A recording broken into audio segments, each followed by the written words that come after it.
নমস্কার বন্ধুরা, কেমন আছেন সবাই? রেইনবো কিচেনে আপনাদের সকলকে স্বাগত জানাই।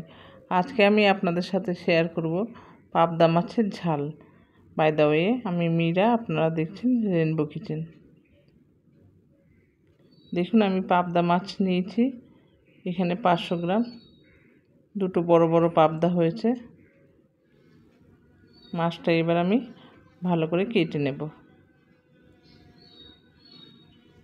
মাছটা আমি কেটে ধুয়ে রেখেছি। এবার আমি এর মধ্যে লবণ, হলুদ আর একটু কাঁচা সরষের তেল মেখে নেব। তেল না মাখালে মাছ ভাজার সময় খুব ফেটে আসবে, সেজন্য একটু তেলও মাখিয়ে নেব।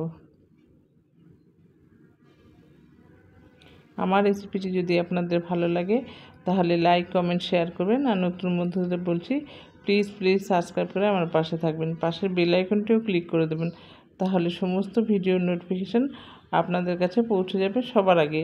আর পুরনো বন্ধুদের অনেক অনেক ধন্যবাদ আমার পাশে থাকার জন্য। দেখুন, মাছে নুন হলুদ মাখানো হয়ে গেছে। এবার আমি 10 মিনিট রেখে দেব। এবার এদিকে আমি একটা মশলা করে নেব। সর্ষে 2 চামচ, পোস্ত 2 চামচ, শুকনো ঘুরিয়ে নেব আগে।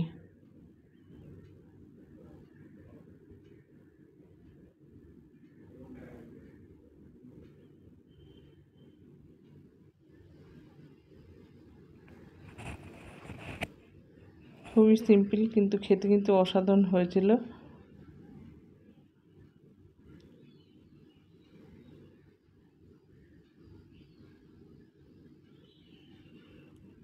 দেখুন, আমি শুকনো ঘুরিয়ে নিয়েছি।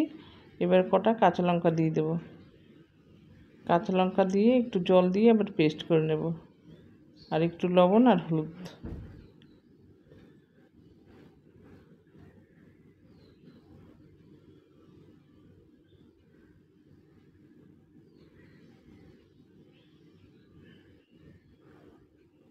এবার একটা কড়াই বসিয়েছি, কড়াইতে সরষের তেল দিয়ে দিয়েছি।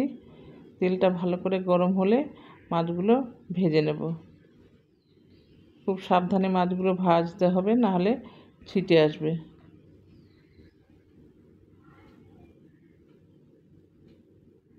মাছ ভাজা হয়ে গেছে 1 পিঠ।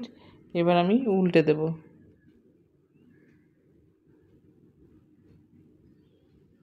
খুব বড় বড় পাবদা মাছগুলো, খেতে কিন্তু দারুণ টেস্টি ছিল মাছটা।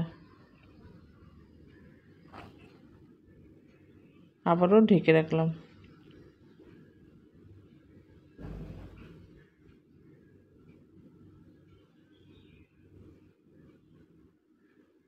মাছ ভাজা হয়ে গেছে, এবার তুলে নেব। বাকি মাছগুলো আমি এভাবেই ভেজে নেব।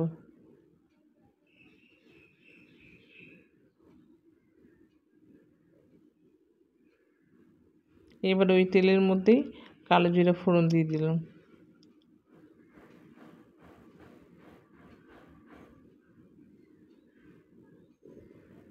এবার আমি মিক্সি করে রেখেছি যে সর্ষে, পোস্ত আর কাঁচা লঙ্কা, সেই পেস্টটা দিয়ে দিলাম। দিয়ে একটু নেড়ে চেড়ে জল দিয়ে দেবো, কারণ সর্ষে বাটা বেশি কষাতে নেই।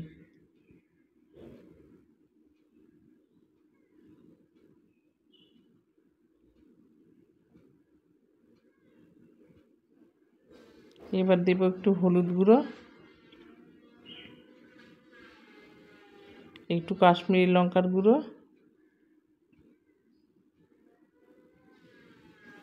আর স্বাদ মতো লবণ দিয়ে আমি একটু নেড়ে চেড়ে জল দিয়ে দেবো।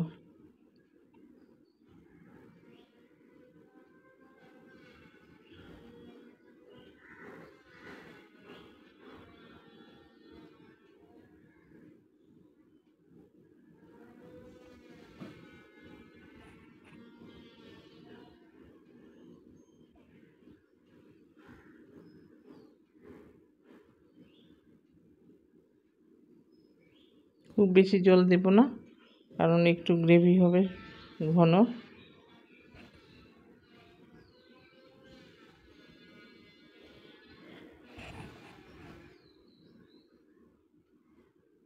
এবার কয়েকটা কাঁচা লঙ্কা দিয়ে দেব। ডলে খাওয়া যাবে ভাতের সঙ্গে। একটু চিনি দিয়ে দিলাম, দেখুন ঝোলটা ফুটে গেছে।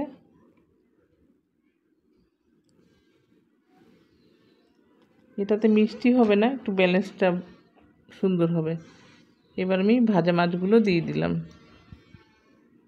ভাজা মাছগুলো দিয়ে একটু ফুটিয়ে নেব, তাহলে বেশ আমার রান্না হয়ে যাবে।